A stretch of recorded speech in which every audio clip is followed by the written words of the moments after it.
Yeah, so every week I'm gonna be coming back with these reviews. I told you guys when the first episode came out I was coming every week, and I meant that. So even if I'm a little bit late, I'm still coming.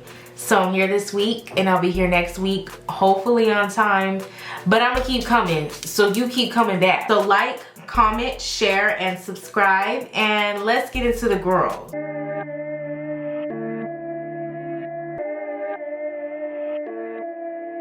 Okay, so we start off with KAYLA. Whew, this week was a lot of drama for KAYLA. Now before we even get into that and the rest of this video, excuse this video if the lighting is kind of trash or it goes like in and out. First of all, sometimes it just be like that, and it's not like I have like motherfucking MTV equipment in here. You did. So KAYLA meets her there. Pretty much it goes from what's going on to what the fuck real quick. The mom gets offended. Well, Stefan's mom gets offended by KAYLA real quick because KAYLA pretty much is in defense mode. You can tell she gets there and she's kind of not here for the like, how have you been and let's be nice. She's more of like, so what do you want? What do we need to talk about? Like, she's trying to be nice, at the same time she does not even want to be there. And you can tell Stefan's mom is trying to be nice too, but at the same time it's like she feels entitled. Does she have the right to feel entitled? I feel like not really, but at the same time I do understand why she feels that way. I will say it was rude of KAYLA to not reply to her calls and text messages. However, like I said, I also see where KAYLA's coming from because I'm an introvert as well. And I personally am big on energy, so I won't answer your phone calls, especially if we have a toxic history and I don't trust you. Then I don't care what you're calling about. If I don't want to, I won't answer your calls. So I agree with KAYLA on that. Yes, it's rude, but I don't give a fuck. So I agree with her on that. However, yeah, I see why she thinks it's rude, but still to try to fight the girl, it's extreme. Like, KAYLA was a little hostile. You can tell she was a little bit like, I don't care to be here. Was she a little rude? Yes, but she didn't say anything disrespectful. I don't think so. Not warranted to get her hands put on her and for the mom to literally try to fight her. And I mean, I'm not really surprised, other than the clips that we've seen. Look at Stefan. Like, where does he get it from? Obviously. Yes, it was disrespectful for KAYLA to throw money at her face. However, she already put her hands on her. So it's like, once you disrespect me, I'm gonna be disrespectful back. It makes sense. Once you say something disrespectful, especially you keep doing it, I'm gonna say something disrespectful back. And that's pretty much what KAYLA did. But yeah, the mom, she was and so KAYLA was done. She was pissed the fuck off. She was just like, I'm done. She called what's that man's name? Stefan, and pretty much let him know what his mother did and was like, you and your mother is not going to have to be around my son. And then she let Luke know, and Luke was upset. She went to her sister-in-law's house, which is Luke's sister, and then she came back, I guess, to talk to Stefan.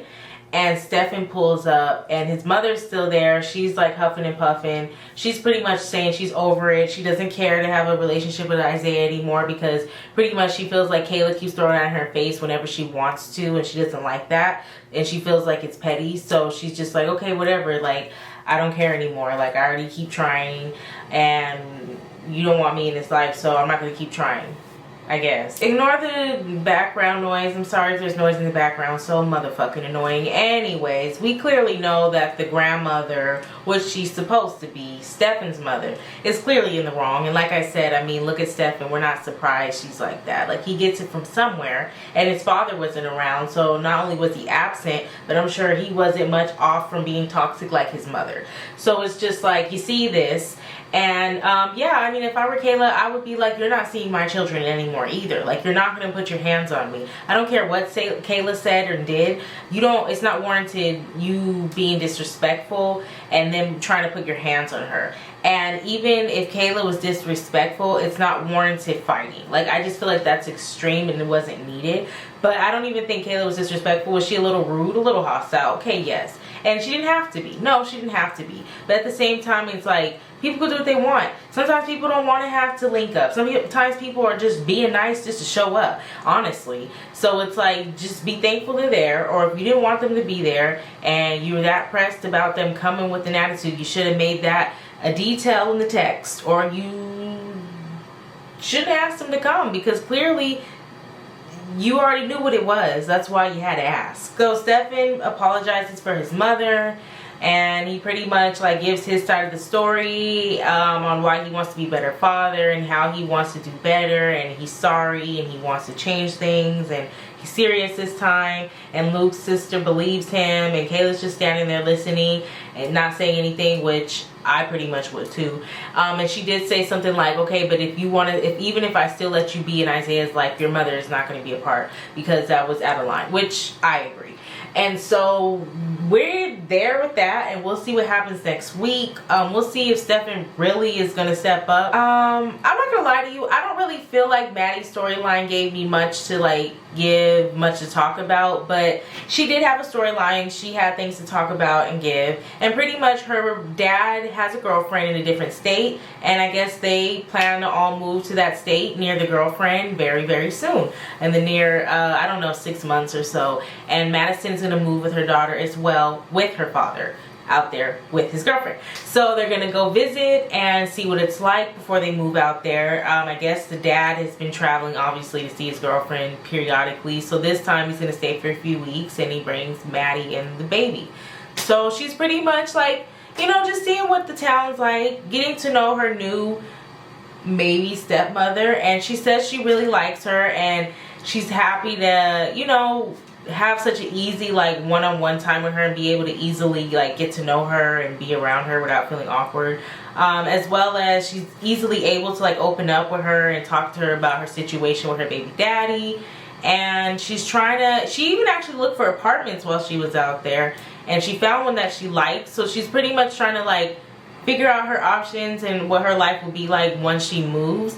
And in a way, though she's excited, it's still kind of overwhelming for her, which is understandable. And you know, that is an experience that would be overwhelming for anyone. And I know from experience with, you know, like moving far away like from home, I mean, I wasn't a single parent, but it was still a little bit of a challenge. Okay, so now we're talking about Kaya. Slightly random, but I want to say it. I feel like Tiesa is a good stepmother.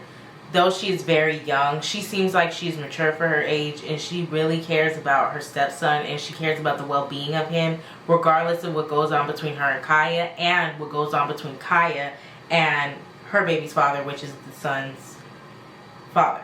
So I think that's really commendable that she's like mature and she's able to like separate what's going on between like the adults and the baby. Some more mama drama. Wait, isn't that the title of this episode? Whatever. So there's more. So Kaya meets up with her baby daddy's mom, and the meeting pretty much goes well. It starts off good, it ends good, everything was good. She even got to see her grandson, and she was happy to see him. That was good. And in the midst of meeting up, the mother lets Kaya know that her son, which is her baby daddy, Kaya's baby daddy, got her name tatted on his hand while he's in prison. So that was interesting. Okay. You know, and pretty much Kaya let her mom know what happened. She let her know about the meeting. She let her know about the fact that she found out about the tattoo. And the mom pretty much said what I was thinking. She was like, girl, I don't trust her. Pretty much. She was just like, I don't trust her. Like, it's good that you guys, if you want to have a relationship with her for the baby, that's fine. Good for you.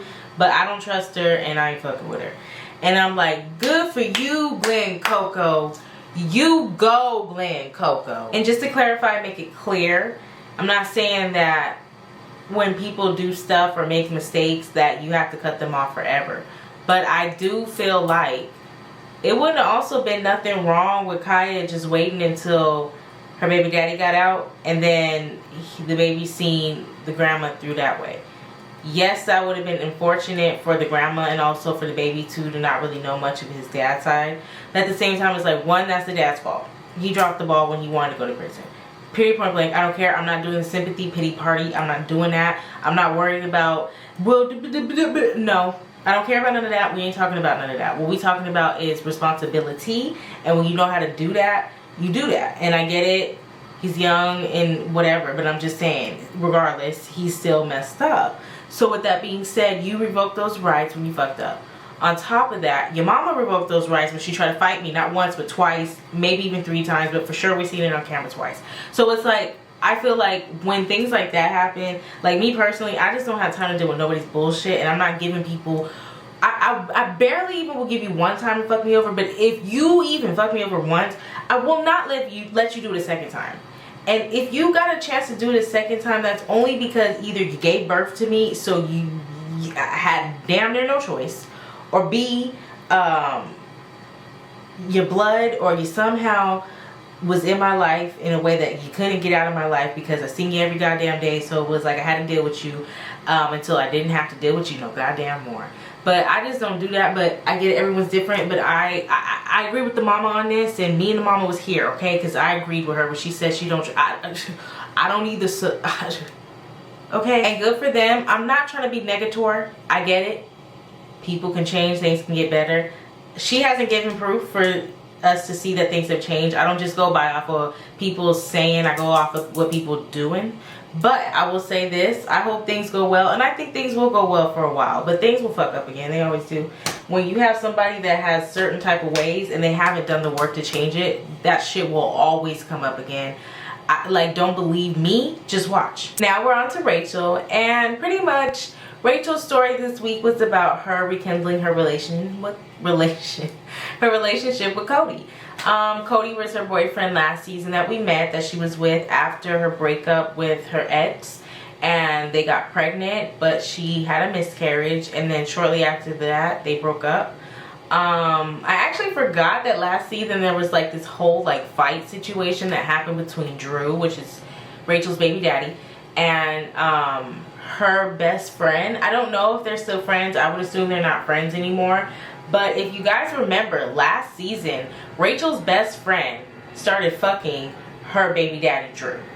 And she found out about it, and she was upset, but she was still friends with her best friend because she felt like it wasn't her friend's fault. It was really Drew's fault, and really he's the asshole. So she wasn't mad at her, but she was just hoping that her friend wouldn't get pregnant and be in the same situation as her. Do you guys remember that? Like, I remember that. And, well, I didn't at first, but when they showed the flashback, I was like, oh my gosh, I remember this ghetto ass story.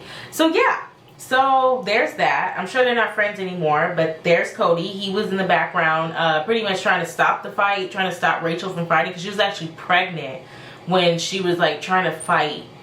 I don't know if she was trying to fight her friend or if she was trying to fight Drew, but she was trying to fight somebody. She pulled up to Drew's house, and she was pregnant when she was trying to do all that stuff. And then shortly after that, she had a miscarriage, and then they broke up, I guess, months after that.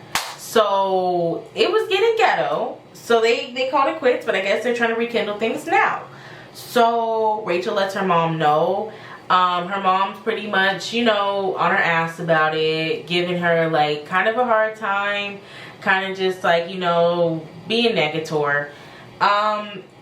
It's kind of getting redundant. I feel like Rachel's mom seems like a good person. I feel like Rachel's mom really cares about her kids.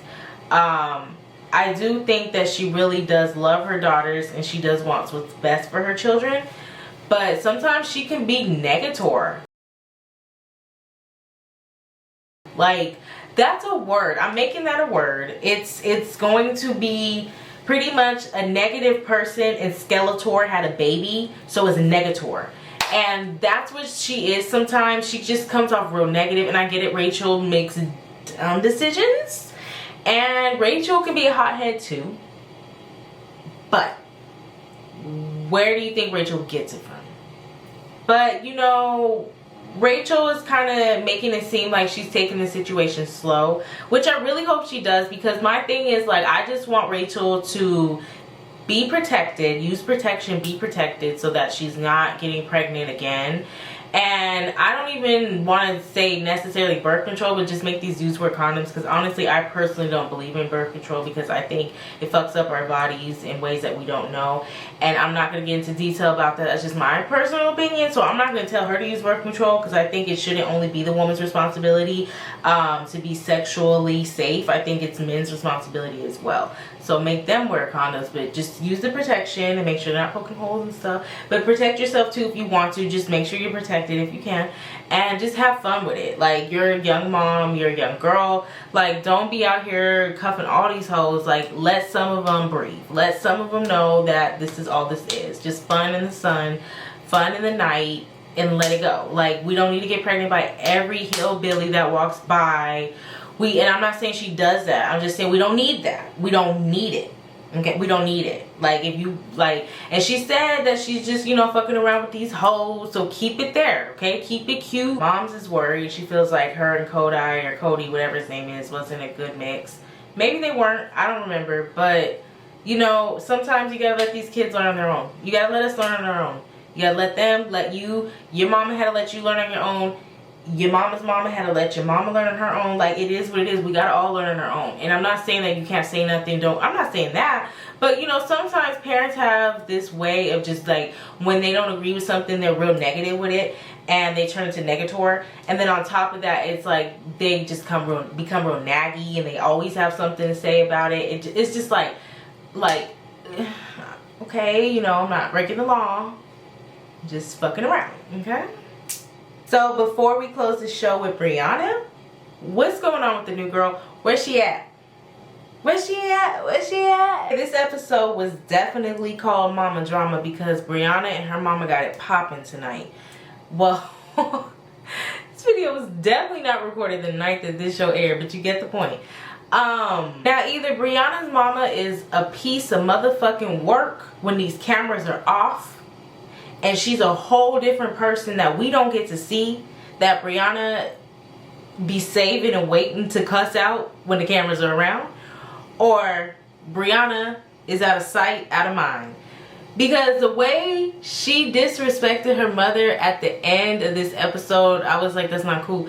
Yo, I don't understand why people don't know how to disagree or even argue without being disrespectful. I don't think is it just me? I don't think it's hard. Only time you're gonna see me disrespect someone in an argument or a disagreement is if they do it first. That's the only time you will see me do it back. I will never start it. I don't have a reason to ever call anyone out their name or say anything rude, disrespectful, especially about someone's appearance or anything first. I have no need to do that. I will only do that if you do it to me, then I will do it back. But it is not hard to argue and disagree with somebody without calling them a bitch, without calling them stupid, without calling them retarded, without like calling them fat or calling them a whore or calling them a bitch. Like, you don't have to, you can do it back. If they do it first, you can do it back. But how is it hard to not say it first? I don't understand. Maybe it's just me. I don't understand. And I just felt like Brianna was way disrespectful this episode. Like, regardless if she is justified for feeling the way she feels or not, like calling her mom out her name, saying what she was saying to her mom, especially in front of her son, that was out of line. She was out of sight and out of mind. So it's given, her mom is, like I said, a little bit overwhelming, a little bit of a helicopter mom, and also a pushover. Her mom is a little bit of a pushover. And I think her mom probably had Brianna young as well. And maybe that's why she's so clingy to Brianna and her daughters. It's like, you know, they've probably been all she had. She was a single mom like the whole time she had them. So it's like they're all she knows. And I don't know. I would assume she has friends and people that she connects with. I'm going to assume that. But regardless, she still probably looks at her daughters as like, these are my everything. These are the people that I want to be around most of the time when I'm not at work. And her daughters are both at the age where they're not looking at her like that. And I think it's starting to really affect her. And I think she's probably always been a pushover. And I'm sure Brianna has said disrespectful things to her mom and cussed her mom out before. This is just the first time it's like really explosive on camera that I can remember. But it's just really starting to get worse because it's like Brianna's grown now. And it's just like, and there's a baby involved that's watching this. And I don't want Brayson to think this is okay to talk to people like this, especially to women. And yeah, you could say, well, these are two women talking to each other. But regardless, that's the point. If he thinks it's okay for his mother to speak to his grandmother like that, do you think he's not going to think it's okay to speak to his girlfriend like that? Or to speak to his mother like that? Well, Mom, you spoke to Grandma like that. So that's how I'm gonna talk to you. Shit happens, but not in front of the kids. That argument should not have happened in front of Brayson. And you can tell he was getting uncomfortable because as they were getting louder, he started getting louder. He started like playing louder and making more noise. And you can tell kids do that when they're uncomfortable and they want you to either stop or they want you to pay attention to them to stop and diffuse the situation. Or maybe they just want attention. But I've seen it before in other episodes, in person, like kids do that. So it's like, it's uncomfortable for them. And I don't see how nobody realizes that. I get it, nobody's perfect. But the way y'all went off, I don't think adults should argue in front of children, especially young children, and especially normally, like regularly. But like, and then the way it happened, it was just too much. Like, I hope they don't fight in front of him, because child, woo. But Brianna was out of line. And I feel like Brianna, like I said last week, is at that point where she's so upset, she's so frustrated that she needs to go. Because if she doesn't go soon, it's going to come to either some real disrespectful shit's going to be said, or it's going to come to some physical blows. And it happens a lot with mothers and daughters fighting. It's kind of a sad epidemic, especially like within the Black community, but they're not Black, but I'm just saying like where, you know, mothers and daughters like literally fight each other, especially when the daughter hits a teenage age. It's like, it's this weird thing, another video, another time, but it happens. And Brianna and her mom is very much giving that. It's just very much giving that. So it's just like, somebody gotta go, because it's gonna get bad. And I didn't like the way Brianna was talking to her mom. I do feel like at the same time it's kind of the mom's fault, because clearly you've allowed your daughter to speak to you like this for years. There's no way, I don't care, it's not even that she's grown. There's no way she feels comfortable to speak to you like this. Even me, as grown as I am and as in my tune as I am, doesn't even make sense, but you get what I mean. I wouldn't even speak to my mom. I don't even talk to her, but I wouldn't even speak to her like that. Unless she gets disrespectful first, which plenty of times she is. Then I come back. But I don't start the argument like, no, I would, no. I'll come back with it if you go off. But I'm not starting it like that. And I don't even fuck with her. Brianna, you living in her house. She helping you with your son. Regardless of what you say, you fucking with her. Or you gotta fuck with her because you need her. And you coming at her with the bitch or like, no. And she didn't even say it back to you. She very well could have. She didn't. So it's like, yeah, Brianna was in the wrong this episode. Very much so. But I feel like they both need space. Somebody gotta go. And stop doing this shit in front of Brayson. I don't understand why, Brianna, you don't get the fuck up and walk away if you're that mad. Or tell Brayson to walk in the other room or something. Like, I don't get it. I'm not judging necessarily, but I'm giving my opinion on what I saw. And girl, you out of sight, out of mind. So that's all I have to give. Hopefully the lighting isn't too crappy.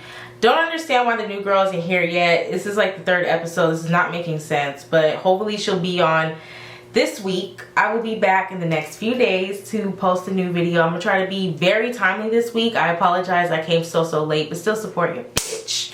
And I'll see you guys soon. Like this video if you like it. Subscribe if you want to. Bye.